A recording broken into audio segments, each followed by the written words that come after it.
Hello students, we are studying the third chapter, circle. In last videos, we have studied arc of the circle, major arc, minor arc, semicircle, central angle, how to measure the minor arc, major arc, semicircle, circle, congruent arcs means and arc addition postulates. These small concepts we have studied first, and then two theorems we have already studied: arcs corresponding to the congruent chords, and second theorem was chords corresponding to congruent arcs. Related to these concepts, we have to study practice set 3.3. There are three examples in this practice set. First example is question number 1. In figure, points G, D, E and F are concyclic points of a circle with center C. The center C असणाऱ्या circle वरती हे G, D, E, F चार point आहेत आणि हे सर्व point एका circle वरती आहेत, त्यामुळे या पॉइंटला कॉन्साइक्लिक पॉइंट सुद्धा म्हणता येतं. पुढे म्हटलेलं आहे की angle ECF is equal to 70 degree. Angle ECF is equal to 70 degree दिलेला आहे. मेजरमेंट ऑफ आर्क DGF या आर्कचं मेजरमेंट दिलेलं आहे 200 डिग्री. आर्कचं मेजरमेंट आहे बरं. Find measurement of arc DE. तर आर्क DE चं मेजरमेंट काढून दाखवा. DE म्हणजे हा काढता येईल आपल्याला. And measurement of arc DEF ह्या आर्कचं माप काढायचं आहे. सहज काढता येईल आपल्याला. काल किंवा आधीच्या व्हिडिओमध्ये जे आपण कन्सेप्ट अभ्यास केले त्यावर आधारित आपल्याला सहजतेने हे सर्व एक्झाम्पल सोडवता येतात. मेजरमेंट ऑफ आर्क DE काढायचं आहे. आर्क DGF चं माप माहिती आहे. आर्क EF चं माप आपल्याला आधी काढावं लागेल. आर्क EF हा मायनर आर्क आहे आणि त्याचा करस्पॉन्डिंग सेंट्रल अँगलचं माप 70 डिग्री आहे. हा जर अँगल 70 चा आहे तर या मायनर आर्कचं माप सुद्धा 70 असेल. मग हा आर्क EF 70 चा, हा आर्क 200 चा. सर्कलचं पूर्ण मेजरमेंट आपल्याला माहिती असतं 360. त्यामधून हे 70 आणि हे 200 मायनस केले की आपल्याला आर्क DE चं माप सहज मिळतं.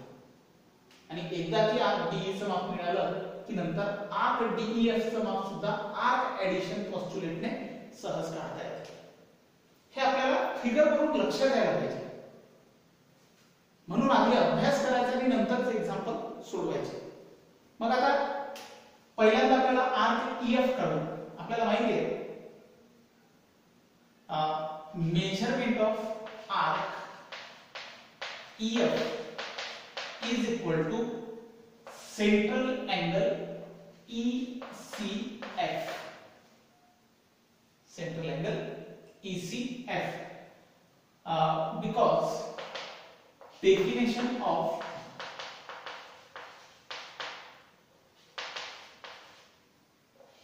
measure of minor arc हे आपण शिकलेलो आहोत. मेजर ऑफ मायनर आर्क कसं काढायचं तर करस्पॉन्डिंग सेंट्रल अँगलचं जेवढं माप तेवढंच मायनर आर्कचं माप असतं हे आपण शिकलेलो आहोत. त्यानुसार आपण मांडणी केली आहे की या आर्कचं माप बरोबर या सेंट्रल अँगलचं माप असेल. त्यानंतर measurement of arc EF is equal to central angle ECF चं माप तुम्हाला दिलेलं आहे 70 डिग्री. म्हणून मेजरमेंट ऑफ आर्क EF चं माप सुद्धा 70 डिग्री असेल. त्यानंतर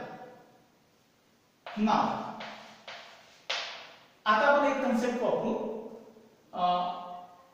सर्व आर्क आर्क्सची बेरीज, सर्व आर्क्स म्हटल्यापेक्षा अख्ख्या सर्कलचं माप हे किती असतं 360 डिग्री. मग त्या सर्कल मध्ये कोणकोणते आर्क आहेत तर आपण काय म्हणू मेजरमेंट ऑफ आर्क DGF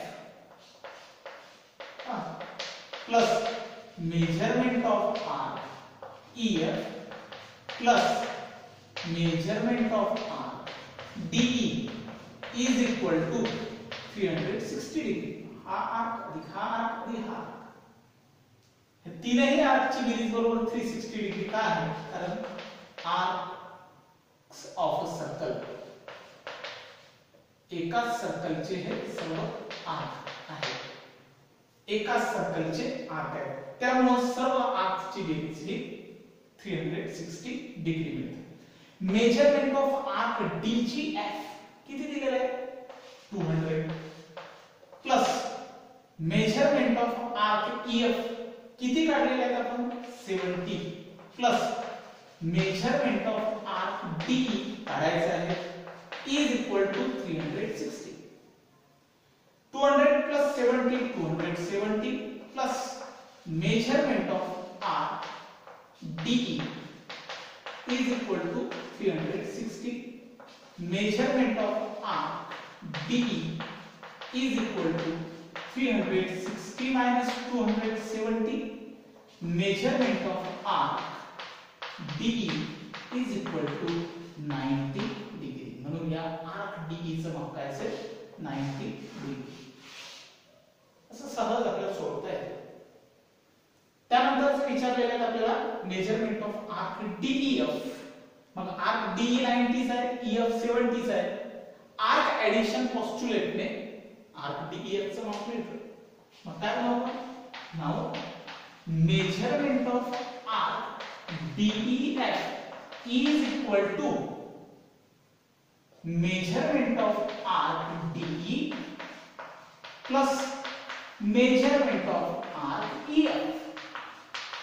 काय करायचं बरोबर इथे हा आर्क अधिक आर्क बरोबर हा मोठा आर्क असं आपल्याला कोण सांगतं आर्क एडिशन पोस्टुलेट. कारण व्यवस्थित लिहायचे. इथे ही आर्कची बेरीज 360 डिग्री होते. हे आर्क्स ऑफ अ सर्कल हे कारण लिहिलेले आहे. इथे दोन आर्क पासून हा मोठा आर्क मिळतोय. इथे कारण लिहिलेले आहे आपण आर्क एडिशन पोस्टुलेट किंवा सम ऑफ मेजर्स ऑफ आर्क्स असंही कारण तुम्ही लिहू शकता. त्यामुळे measurement of arc DEF is equal to measurement of arc DE 90 degree. हा डिग्री आपण युनिट लिहिणार नाही plus measurement of arc 70 is equal to measurement of arc DEF is equal to 90 plus 70 is equal to 160 degree. In this way, we have find out both the values, measurement of arc DE and measurement of arc DEF. Now, in this example, this is one of the very simple example. In figure, triangle QRS is an equilateral triangle म्हटलेला आहे. म्हणजे हा triangle equilateral triangle आहे. ट्रायंगलच्या सर्व लॅटरल्स ह्या equal आहेत, सर्व sides ह्या equal आहेत. असं असेल तर प्रूव्ह करून दाखवा की arc RS is congruent to arc QS is congruent to arc QR. ते आर्क RS QS आणि आर्क QR हे तीनही आर्क कॉन्ग्रुएंट आहेत सांगा म्हणते. आपल्याला माहिती आहे की जर कॉर्ड कॉन्ग्रुएंट असतील तर त्याच्याशी करस्पॉन्डिंग असणारे आर्क सुद्धा कॉन्ग्रुएंट असतात.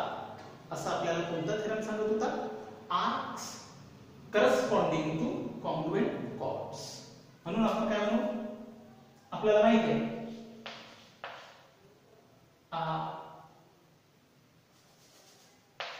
triangle QRS is an equilateral triangle. Is an equilateral triangle because given हे दिलेला आहे तुम्हाला. हा जर ट्रायंगल इक्विलॅटरल ट्रायंगल आहे तर याचे तीनही साइड कशा आहेत इक्वल आहेत. म्हणजे आपण काय म्हणू RS is equal to QS is equal to QR, because sides of equilateral triangle, sides of equilateral triangle, equilateral ट्रायंगलच्या साइड्स या काय असतात, पहिल्यांदा लिहिलं की हा ट्रायंगल इक्विलॅटरल आहे आणि म्हणून त्याच्या साइड्स काय कॉन्ग्रुएंट आहेत, कारण लिहिलं आपण साइड्स ऑफ इक्विलॅटरल ट्रायंगल. जर मग साइड्स इक्वल असतील, अर्थातच ते कॉर्ड्स आहेत, त्या ट्रायंगलचे काय आहे, आपल्या त्या सर्कलचे काय ते कॉर्ड्स आहेत. मग जर हे कॉर्ड्स इक्वल असतील, कॉर्ड्स हे इक्वल असतील, कॉर्ड्स हे कॉन्ग्रुएंट असतील, तर त्याच्याशी करस्पॉन्डिंग असणारे आर्क सुद्धा काय असतील, कॉन्ग्रुएंट असतील. आपण असंही लिहू शकतो, असं लिहू शकतो, chord RS congruent to chord QS congruent to chord QR. तीनही कॉर्ड काय आहे, कॉन्ग्रुएंट आहेत, कारण इक्विलॅटरल ट्रायंगलच्या त्या साइड्स आहेत. असं जर असेल, कॉर्ड जर कॉन्ग्रुएंट असतील, तर arc RS is congruent to arc QS is congruent to arc QR, असं आपण म्हणू शकतो. कारण लिहू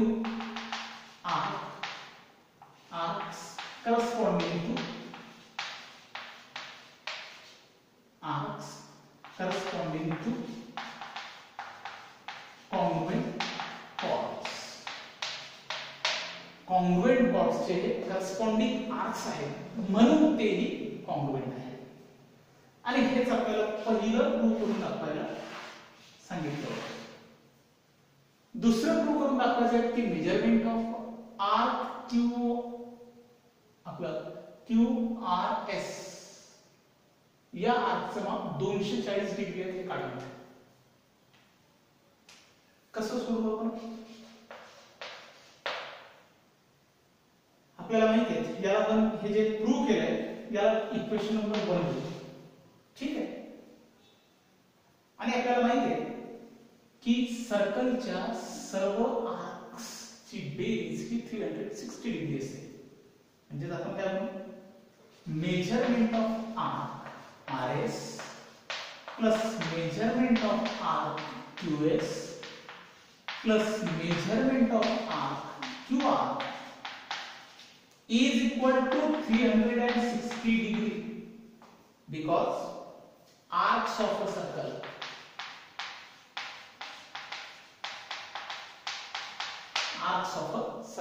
एका सर्कलचे तीनही आर्क्स आहेत, ज्याची बेरीज ही काय होईल 360 डिग्री होईल. मग मेजरमेंट ऑफ आर्क RS, एक काम करू, मेजरमेंट ऑफ आर्क RS म्हणजेच काय होते, मेजरमेंट ऑफ आर्क RS ची व्हॅल्यू आपण काय टाकू शकतो, आर्क QS, कारण शेवटी तीनही हे कॉन्ग्रुएंट आहे. आर्क RS च्या जागी आपण लिहू QS plus measurement of arc QS मात्र जसंच्या तसंच ठेवू, plus measurement of arc QR म्हणजे सुद्धा काय होते QS. RS म्हणजे QS होते, QR म्हणजे QS होते, आणि QS ची व्हॅल्यू आपण QS च ठेवली. तर तीनही व्हॅल्यू कशावरून टाकल्या, फ्रॉम इक्वेशन 1. पहिल्यांदा लिहून घेऊया आपण 360 डिग्री, आणि कशावरून या व्हॅल्यू टाकल्या तर from equation 1. Measurement of arc QS plus arc QS plus arc QS is equal to काय होईल, thrice measurement of arc QS is equal to 360 degree. Therefore, measurement of arc QS is equal to 360 degree divided by 3 is equal to measurement of arc QS is equal to 120 degree. बरोबर आहे. मग measurement of arc QS 120 degree आहे. आता आपण काय म्हणू शकतो, आपल्याला मिळालं. आर्क QS चं माप 120 डिग्री मिळालं. आता काय करू आपण, काढायचं काय होतं आपल्याला, मेजरमेंट ऑफ आर्क QRS. तर आपण असे म्हणू शकतो measurement of arc QRS plus measurement of arc QS is equal to also 360 degree. म्हणजे आपण असं म्हणू measurement of arc QRS plus measurement of arc QS is equal to 360 degree. पुन्हा तोच नियम अप्लाय केला arcs of circle. Arcs of circle measurement of arc QRS is plus measurement of arc QS किती काढलेले आहे 120 इज इक्वल टू 360. म्हणजेच काय होईल, measurement of arc QRS is equal to 360 minus 120 बरोबर काय होईल, measurement of arc QRS is equal to 240 degree. असं सुद्धा आपल्याला काढता येतं. किंवा मेजरमेंट ऑफ आर्क QS च्या ऐवजी आपण मेजरमेंट ऑफ आर्क RS ची व्हॅल्यू काढून घ्यायची. इथे RS टाकायचं, इथे RS, इथे RS, म्हणजे मेजरमेंट ऑफ आर्क RS मिळेल. Similarly measurement of arc QR 120 आहे आणि नंतर arc QR plus arc QS बरोबर आर्क QRS होते. आर्क ऍडिशन पॉस्ट्युलेट अप्लाय करून सुद्धा शेवटी तुम्हाला आन्सर काढता येतं.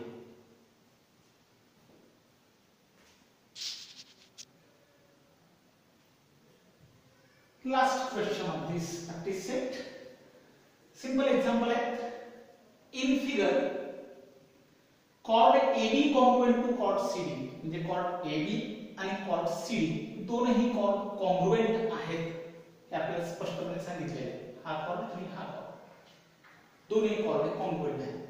तर त्याच्या आधारावर प्रूव्ह करून दाखवायचं आहे की arc AC is also congruent to arc BD.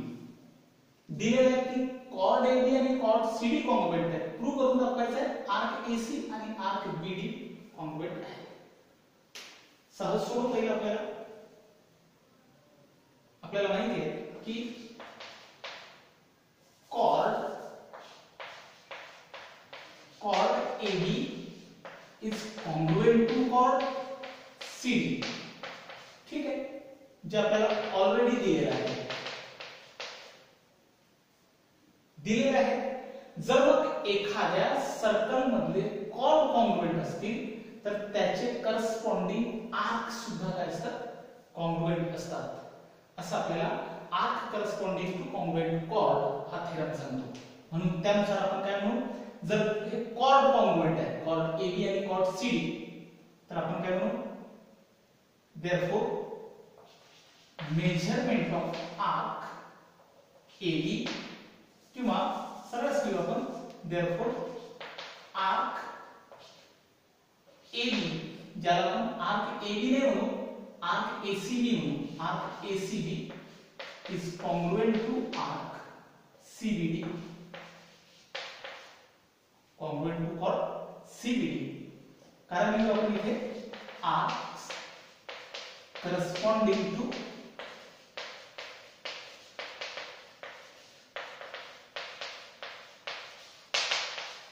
congruent chords, congruent chords ची करस्पॉन्डिंग असणारे आर्क आहेत, त्यामुळे तेही कॉन्ग्रुएंट आहे.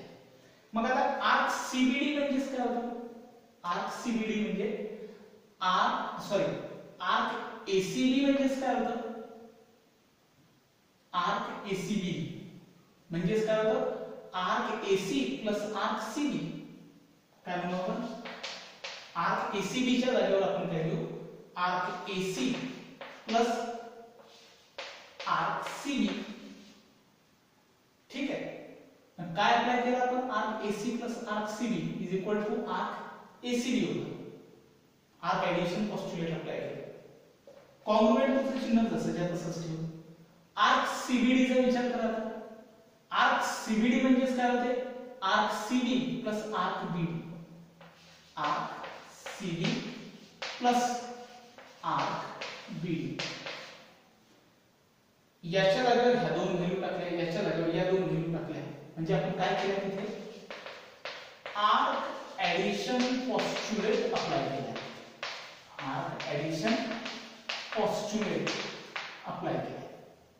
मग आता मला सांगा arc AC plus arc CB is congruent to arc CB plus arc AB arc BD. Congruent to चिन्हाच्या दोन्ही बाजूला आर्क CB आहे. काय होईल? कॅन्सल. काय झालं?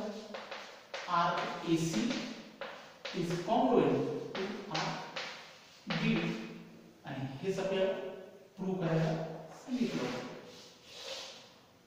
या पद्धतीने सहज एक्झाम्पल आपल्याला सोडवता येतं.